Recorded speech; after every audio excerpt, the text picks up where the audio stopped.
हर एक के लिए हर महीने 1000 रुपए का इंतजाम कर दिया। हर महीने उनके अकाउंट में 1000 रुपए जाएंगे। जो महिलाएं 18 साल से ऊपर हैं वो इसके लिए पात्र होंगी। किसी सरकारी पेंशन की लाभार्थी नहीं होनी चाहिए, सरकारी नौकरी में नहीं होनी चाहिए और इनकम टैक्स पेयर नहीं होनी चाहिए। अड़चनों से लोहा लेना तो हमारे फितरत है। अभी तक अड़चनों से लोहा ले लेके अड़चनों को दूर कर करके सारे काम कराए हैं, तो ये भी कराएंगे। केजरीवाल जो कहता है वो करता है, तो मैंने कहा है तो मैं करूंगा भी। आज दिल्ली की मेरी माताओं के लिए और मेरी बहनों के लिए एक बहुत बड़ा ऐलान किया गया है। ये कोई बहुत छोटी चीज नहीं है। महिला सशक्तिकरण के क्षेत्र में मैं समझता हूं ये दुनिया का सबसे बड़ा कार्यक्रम होगा महिला सशक्तिकरण का। बातें बहुत होती हैं, बातें करना बड़ा आसान है, महिला सशक्तिकरण, महिला सशक्तिकरण, लेकिन सशक्तिकरण होगा कैसे? सबसे बड़ा सशक्तिकरण तो होता है जब हाथ में पैसा हो, जेब में पैसा हो। जेब में जब पैसा होता है तो आदमी पावरफुल महसूस करता है, पावर महसूस करता है। तो अगर महिलाओं के हाथ में, उनकी जेब में पैसा डालेंगे तभी तो महिलाएं सशक्तिकरण महसूस करेंगी। जो महिलाएं कमाती नहीं है वो खासकर हमारे समाज के अंदर एक बहुत डिसएडवांटेज्ड पोजीशन में रहती हैं। उन्हें घर में अपने पति के आगे हाथ फैलाने पड़ते हैं, उन्हें अपने बेटे के आगे हाथ फैलाने पड़ते हैं, अपने रिश्तेदारों के आगे हाथ फैलाने, छोटी छोटी चीजों के लिए, छोटी छोटी जरूरतों के लिए। अब ये नहीं होगा। अब दिल्ली में 18 साल से ऊपर की हर महिला के लिए, चाहे वो हमारी छोटी बहन हो, बड़ी बहन हो, चाहे कोई माता हो, हर एक के लिए हर महीने 1000 रुपए का इंतजाम कर दिया। हर महीने उनके अकाउंट में 1000 रुपए जाएंगे। ये बहुत बड़ी बात है और इस पे कई सालों से हम काम कर रहे थे। जाहिर तौर पे इस पे काफी पैसे का खर्च आएगा, लेकिन चूंकि दिल्ली में अब एक बहुत ही ईमानदार सरकार है, एक एक पैसा बचाती है।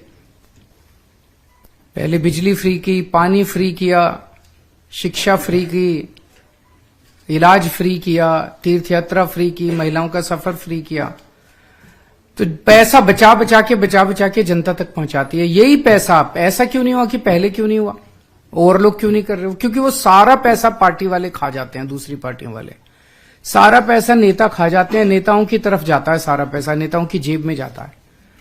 दिल्ली में ऐसा नहीं होता। दिल्ली में सारा पैसा, एक एक पैसा बचा के हमने जनता पे खर्च किया है। तो अब वो बचा के इस साल हमारा वो सपना पूरा हुआ जब हम सोच रहे थे कि हर महिला को हम हर महीने 1000 रुपए देंगे। मैं दिल्ली की सभी महिलाओं को बहुत बहुत बधाई देना चाहता हूं। आपका बहुत एहसान है मेरे ऊपर, आपका बहुत आशीर्वाद है मेरे ऊपर। आपसे मुझे कुछ नहीं चाहिए, बस ये आशीर्वाद अपने भाई पे और अपने बेटे पे बनाए रखना। जो महिलाएं 18 साल से ऊपर हैं वो इसके लिए पात्र होंगी, पर वो महिला किसी सरकारी पेंशन की लाभार्थी नहीं होनी चाहिए, सरकारी नौकरी में नहीं होनी चाहिए और इनकम टैक्स पेयर नहीं होनी चाहिए। और इसको, व्यवस्था को सिंपल करने के लिए हमने ये भी कर दिया, भाई सेल्फ डिक्लेरेशन दे देना। आप बाद में रैंडम तौर पे कुछ की जांच होती रहेगी, लेकिन सेल्फ डिक्लेरेशन देके आपको ये बेनिफिट शुरू हो जाएगा।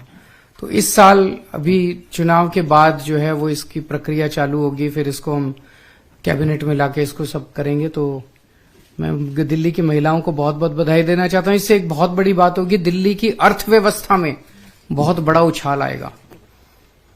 हमेशा ये देखा गया है कि अगर संपत्ति या दौलत या पैसा कुछ चंद लोगों के हाथ में कॉन्सेंट्रेट हो जाए तो अर्थव्यवस्था का बेड़ा गर्क हो जाता है। पिछले 75 साल में हमने देखा, जितनी भी पार्टियों की सरकार आई उनकी एक ही थ्योरी थी, trickle down theory, trickle down economics.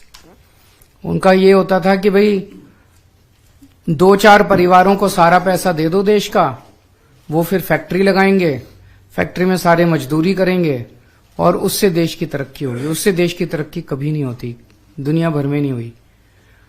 ये जो बॉटम्स अप थ्योरी है, जिसके जरिए आप जनता में, गरीब आदमी के हाथ में जितना पैसा आएगा उतनी तरक्की होगी इकोनॉमी की। गरीब आदमी के हाथ में जब पैसा आता है तो वो मार्केट में जाता है, वो कपड़ा खरीदता है, वो साबुन खरीदता है, वो कंजम्पशन की चीजें खरीदता है, तो इकोनॉमी में डिमांड क्रिएट होती है। जब डिमांड क्रिएट होती है तो नई नई फैक्ट्री लगती हैं, नई नई दुकानें लगती हैं। जब हम दिल्ली में आए थे हमने मिनिमम वेज बढ़ाए थे बहुत ज्यादा। हमने जब बिजली फ्री की, हमने पानी फ्री किया, आम जनता के हाथ में पैसा आया। आज उसी का नतीजा है कि दिल्ली के अंदर सबसे कम महंगाई है और सबसे ज्यादा समृद्धि है पूरे देश के अंदर देखा जाए तो महिलाओं के हाथ में जब पैसा आएगा, मैं समझता हूं वो मार्केट में जाएगी, अपनी मनपसंद की चीजें खरीदेंगी, उससे इकोनॉमी की भी तरक्की होगी। 65 लाख के करीब शायद महिला वोटर्स हैं दिल्ली में, 67 लाख। इसमें से इनकम टैक्स पेयर घटा दीजिए, इसमें सरकारी वो घटा दीजिए, इसमें हो सकता है सारी महिलाएं अप्लाई भी ना करें, वो सब करा के मेरा अपना मानना है शायद 45 लाख इससे 50 लाख के बीच में, शायद 50 लाख मान लीजिए। सर दिल्ली वाले क्या समझे, स्कीम आ जाएगी या फिर कुछ अड़चने आएंगी? अड़चनों से लोहा लेना तो हमारे फितरत है। अभी तक अड़चनों से लोहा ले लेके अड़चनों को दूर कर करके सारे काम कराए हैं, तो ये भी कराएंगे।